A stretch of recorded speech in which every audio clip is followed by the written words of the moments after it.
창세기 49장 1절부터 4절을 가지고 말씀드리겠습니다. 1절에 야곱이 아들들을 불러놓고서 일렀다. 너희는 모여라. 너희가 뒷날에 겪을 일을 내가 너희에게 말하겠다라고 했습니다. 야곱이 생을 마감하면서 모든 아들들에게 주는 마지막 말입니다. 예언이고 축복이고 또 잘못을 지적하기도 합니다. 2절에 야곱의 아들들아 너희는 모여서 들으라. 너희의 아버지 이스라엘이 하는 말에 귀를 기울여라 라고 했습니다. 성경에는 하나님의 말씀에 귀를 기울이라고 합니다. 여기서는 아버지의 말에 귀를 기울이라고 합니다. 양은 앞에 가는 양의 뒤를 따라갑니다. 사람은 부모를 따라갑니다. 모든 것이 부모로부터 옵니다. 부모에게서 좋은 것을 보고 배워서 본받은 사람은 행복합니다. 심지어는 아이는 표정까지 부모를 닮습니다. 말도 못하는 어린 아기가 침울한 표정을 하고 있습니다. 그 표정이 어디에서 왔습니까?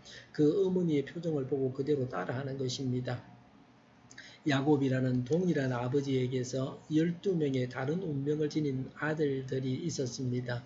물론 아버지가 야곱이 12아들에게 다 똑같이 대한 것은 아닙니다. 12아들들은 나이도 다 다릅니다. 야곱은 죽으면서 마지막으로 자녀들을 교육하고 있습니다. 자녀들의 삶을 결산하면서 앞으로 되어질 일들을 말하고 있습니다.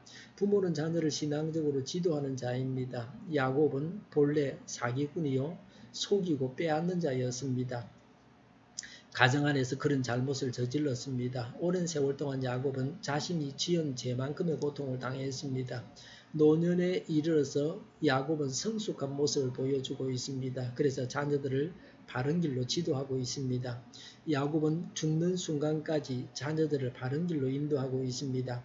잘한 것은 칭찬하고 또 잘못을 나무라야 합니다. 자녀를 지도하는 신앙적인 성숙과 분별력을 지녀야 합니다. 그리고 장래까지 말해주어야 합니다. 신앙 인생 경륜을 가지고 하나님 안에서 내일을 예견하고 말해야 합니다. 오늘까지의 삶에 의해서 내일이 결정됩니다.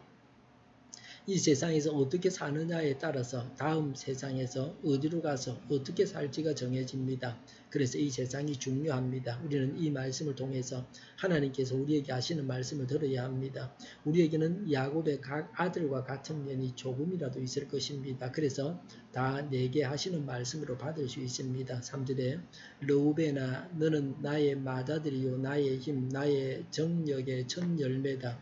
그 영예가 더 높고 그 힘이 더 세다. 4절에 그러나 그친 파도와 같으므로 또 내가 아버지의 침상에 올라와서 내 아버지의 침상을 더럽혔으므로 내가 어뜸이 되지 못할 것이다 라고 했습니다. 르우벤은 첫 아들로서 영예가 높고 강력한 힘을 가졌습니다. 야곱이 가장 젊었을 때 낳은 건강한 아들이었습니다. 강한 것이 오히려 화가 되어버렸습니다. 그런데 그 힘을 죄 짓는 데 사용했습니다. 아버지의 침상을 더럽혔습니다. 창세기 35장 22절에 르우벤이 아버지의 첩 비라를 범하였는데 라고 했습니다. 하나님을 믿는 가정에서도 이런 죄가 발생했습니다. 아들이 12이나 되고 부인이 넷이나 되다 보니 이런 일이 생겼습니다.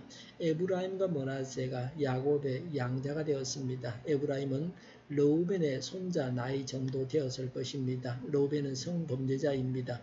성경은 부부가 아닌 자들이 행하는 모든 성행위를 죄라고 합니다.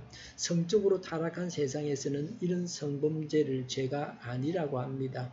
우리나라 국가법은 간통이 죄가 아닙니다. 세상 법은 어떠하든지 간에 하나님 말씀은 변하지 않습니다. 그리고 근친상간죄입니다. 그래서 더 악하고 죄가 큽니다.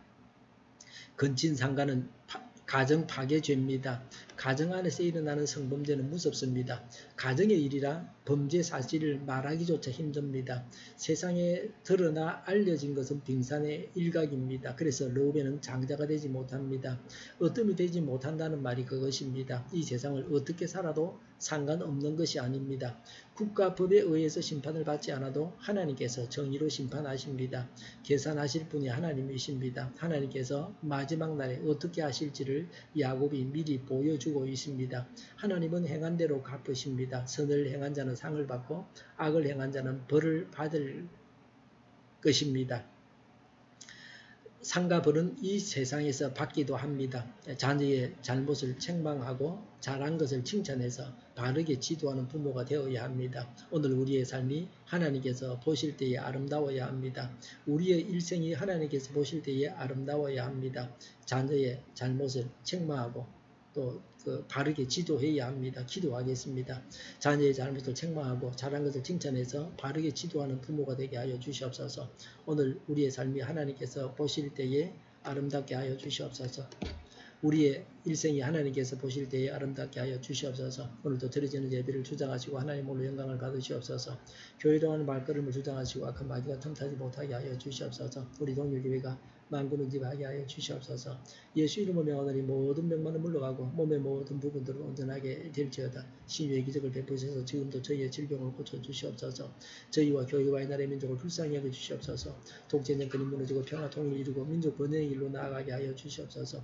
전쟁 위험이 사라지게 하여 주시며 북한의 핵 문제를 해결하여 주시옵소서. 신앙의 자유를 누리며 살게 하여 주시옵소서. 하나님을 대적하는 세력들이 바로 망하게 하여 주시옵소서. 국회가 또 정부가 하나님 기뻐하시는 법만을 만들게 하여 주시옵소서. 반성경적인 모든 법과 내규와 영들이 지구상에서 사라지게 하여 주시옵소서. 대통령이 통치를 잘하게 하시며 지진이 일어나지 않게 하시며 출산율이 올라가게 하시며 에너지 정책 또 재활용업 정책을 제대로 세워서 집행하게 하여 주시옵소서. 늘 맑은 공기를 마실 수 있게 하여 주시옵소서. 막힌 길이 하루속히 뚫려지게 하여 주시옵소서. 오늘도 성령님을 따라서 차고 넘치는 삶, 복된 삶을 살게 하여 주시옵소서. 감사와 찬양을 주님께 돌려드리며 예수님의 이름으로 기도하옵나이다. 아멘.